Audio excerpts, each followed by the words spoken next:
to me and Ethan's joint channel. So we're doing our second episode of Beginner to Advanced card moves. So today we're going to be showing you guys how to do the spread. So it's a card move that everyone needs to know if you're going to be performing Magic, because it displays the cards in a way that looks clean and nice. It's also a way for them to choose a card. So in a lot of tricks, you have them pick a card, and this is a simple way to do it. When you want to do this, you want to do it on a grippy surface, something like this mat. Don't try it on cloths like this, because you can see there's like little breaks. It's not going to be horrible if you guys don't have a mat, if you do it on something like this, because it's not like super out of order, but it's not as neat. When you're doing a spread, it's very awesome to have a neat little spread like this, because if you are not a magician, you don't practice this, you would actually find that it's harder than it looks. A spread is definitely harder than it looks, especially in the hands, which we'll kind of explain as we go. Yes. So let's tell you guys how to do it. So when you do the spread, you want to start in any grip that feels most comfortable to you, but you want to pull the cards in an even fashion so they all spread out fairly evenly. Me and Andrew is actually surprising.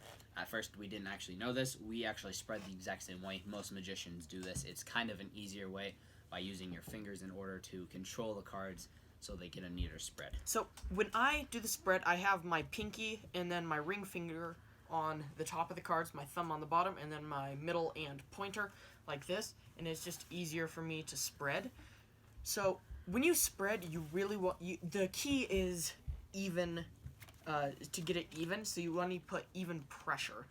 It's the key. So you could put more pressure and you get less. If you put less pressure, you could go further, and if you put like the least amount of pressure, you could go all over. So, and there's ways to contort this. You just have to move your fingers.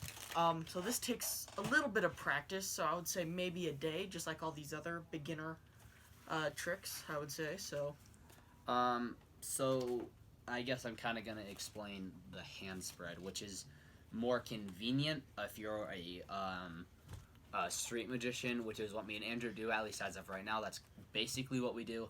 And street magic is just a quick explanation. Basically, perform magic on the streets, quite literally. Card tricks, coin tricks, all the stuff you don't need a table for. And so this is a bit more of a convenient thing if you're doing a street magic. And so this is how I do it.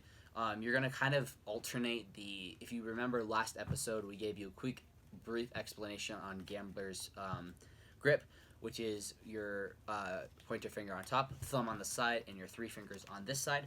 Except for this, you're going to alternate it, at least for me. You're going to move your pinky all the way to the bottom, and this allows you to kind of keep your pinky, in my opinion, it helps control them a bit better. You can also, you don't have to use that. We can both do it both ways. It's easier, just depends on how comfortable you are with your grip. Basically, what you're going to do, for me, you're just going to put your pinky like this, and then you're going to put your thumb all the way kind of towards the top, but a little farther down from the top, and you're just going to start using your thumb on your left hand to start spreading out the cards like this. And that's basically the one-handed spread. Just you're going to have to practice. The only thing I'm going to recommend is you don't use this finger very much. You want to, maybe as the beginning, you want to use your right hand thumb to kind of start the spread, but after that you want to use your fingers to do it, because it will be a lot easier if you do it like that. Then I'll let Andrew kind of explain his one. So when I do the spread without a table, I like to I don't really use this hand as much. I just use it to support. So what I do is I start up by holding it in kind of a weird grip where I have all my fingers down here. I grab with my thumb right here and I spread out, and I just use this right here for like support. So I don't know how well you can see this, but I just oh boy, I just use this for support. So it's essentially a less advanced version of a thumb fan, which is, we are going to teach that in a future episode, because it's more convenient than the spread. So I think some things not to do is don't try to push too hard, or else it doesn't get as good of a coverage. You want to have the cards more spread out. So, and don't press too light. Yeah, another thing you don't want to do is let go with these fingers. That's a huge mistake that magicians make. Is they'll think they're all that in a bag of peas, and they'll let go with these fingers. And if you let go like this, it all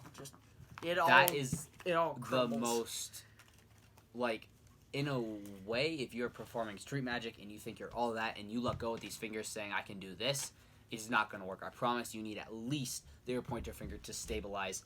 But if you use these 4 fingers, you will have a much neater spread, and people will be impressed that you can spread a deck of cards with one hand, or with, there's like the one-handed fan and all sorts of stuff that we're going to teach you in future episodes. But I think that's it for now. So practice this in the mirror. Make sure you definitely use a table if you have one, or some sort of grippy surface. Use a mat if you have it, because it's more convenient and easier to lift. Another really good surface, guys, is going to be the floor. If you have a finished carpet floor or some sort of basement floor, that's really good. It's basically a card mat, but really, really grippy. And I'll show you guys here. I'll move the camera so Andrew can kind of show you. So, if you guys look right here on this carpet, this is kind of what you can use. This is also a very good grippy surface to practice this on if you don't have anything else. So that kind of concludes the spread for today. I hope you guys enjoyed episode 2 of Beginner to Advanced Magic. Stay tuned, guys, for the next episode, and I hope you guys liked this video. Make sure you guys leave a thumbs up and subscribe, and we'll see you guys in the next episode. Bye.